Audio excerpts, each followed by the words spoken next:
लोग ये फ़ोन ज- नंबर बता देता है कि किसके नाम पे आ रहा है। जनुगा के लेक्चर्स बच्चों के लिए किस क्यों फायदेमंद हैं, इससे उनको क्या फायदा होगा। बेसिकली हम लोग जब बच्चों के बारे में सोचते हैं तो हमको लगता है कि बच्चे इंग्लिश हिंदी मैथ साइंस अच्छे से पढ़ लें और अच्छी करियर बन जाए, कल को बड़े हों तो शादी वादी ठीक से करें और अच्छी लाइफ जिए। हम जब बच्चों को देखते हैं तो हम ये नहीं सोचते कि उनकी चेतना कैसे बढ़े, और बच्चों की जो कॉन्शियसनेस है हमसे आपसे ज़्यादा प्योर है। लेकिन दिक्कत यह है कि ये प्योर कॉन्शियसनेस क्रिस्टलाइन नहीं हुई है, मतलब स्थापित नहीं हुई है, अभी भी मोल्डेबल है।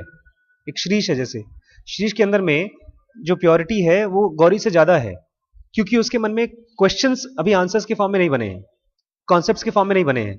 वो मुझसे पूछेगा, बड़े पापा ये आदमी ऐसा क्यों कह रहा है, या दीदी ने दरवाजा बंद क्यों करके क्यों खेल रही है।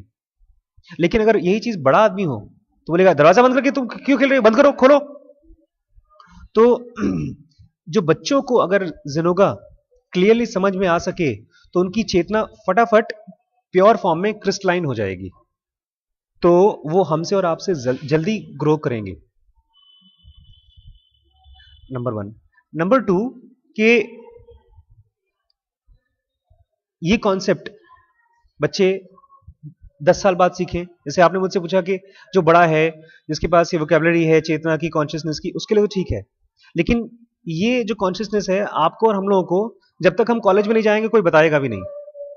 कॉलेज में प्रोफेसर देंगे, बताएंगे। लेकिन यहां पर अगर इस उम्र में बच्चों को ये शब्द मिलना शुरू हो गए तो बच्चे इन शब्दों के साथ खेलेंगे, इन शब्दों के साथ एक्सप्लोर करेंगे। अगर ये नहीं मिलते हैं तो जो उनको शब्द मिल रहे हैं उसी से एक्सप्लोर करेंगे। देखा जाए तो this is a food for mind which is more fresher. भाई हम उनको फ्रूट्स खिला रहे हैं, और वहीं पर बच्चे आजकल क्या खा रहे हैं, जो जंक फूड खा रहे हैं। तो वो नॉवल पढ़ रहे हैं। कल एक बच्चा आया एमबीबीएस का बच्चा, एमबीबीएस कर रहा है वो। तो मैंने उसको पूछा, पढ़ते हो? बोलता है हाँ। मैंने कहा किताबें, मेडिकल बुक्स के अलावा क्या पढ़ते हो? बोलता है नॉवेल्स बहुत अच्छी लगती है मुझे। मैंने कहा गुड गुड। मैंने कहा बिजनेस बुक्स या कोई स्पिरिचुअल इंटरेस्ट वगैरह है? बोलता है नहीं, नॉवेल्स बहुत अच्छे से पढ़ते हैं। तो अब नॉवेल्स पढ़ेगा तो उसकी कॉन्शियसनेस में नॉवेल्स रहेंगी, उन्हीं के थॉट्स रहेंगे। वो जो दुनिया को समझेगा नॉवेल्स के कैरेक्टर के हिसाब से समझेगा। एक बहुत अच्छी नॉवेल है, पतली सी है, उसका नाम है सिद्धार्थ। उसके ऊपर फिल्म बनी है, उसमें शशि कपूर और सिमी गरेवाल है। वो नॉवेल गौतम बुद्ध के ऊपर, लाइफ के ऊपर कहा जाता है बेस्ड है, और उसके लिए हरमन हेस जो ऑथर हैं उनको नोबेल प्राइज मिला है।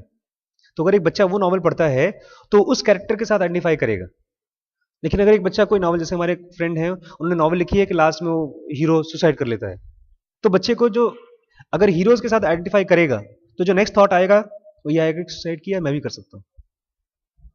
तो बच्चों को तो हम एक चीज तो छोड़ दें कि बच्चों को और बड़ों को डिफरेंशिएट करना, क्योंकि हमारे जो बड़े हैं वो भी छोटे मोटे ही हैं, अभी उनके रिस्पॉन्सेज बहुत मेच्योर नहीं है। और जो हमारे बच्चे हैं वो वो भी बच्चे हैं। मेच्योरिटी का बीज पहले से डाल देते हैं। हाँ, तो हमारे लिए बिल्कुल लाइन से। बिल्कुल। कल वो पूछता है, वो उनसे, आपके जगी वासुदेव जी से अनुपम खेर पूछते हैं कि आप लेडीज को कैसे हैंडल करते हैं, लेडीज तो आपके पास बहुत ग्रुप में आती हैं। बोलते हैं कि ये आदमी की एक बीमारी है, आदमी जात की, जानवरों की बीमारी नहीं है। जानवर साल में किसी खास समय मीटिंग पीरियड होता है, उस समय वो लोग आसपास आते हैं, अदरवाइज वो सबको मेल और फीमेल की तरह। लेकिन आदमी 365 दिन एक दूसरे के ऑपोजिट सेक्स के बारे में सोचता रहता है। तो ये जो हमारा कैलकुलेशन चलता है ना कि ये औरत है और ये आदमी है, इसको अलग तरीके से हैंडल करना है, इसको अलग तरीके से हैंडल करना है, ये बोलता है मेरे अंदर नहीं है, मैं सबको एक ही जैसा ट्रीट करता हूं। तो बच्चों को भी हम बड़ों से अलग न ट्रीट करें।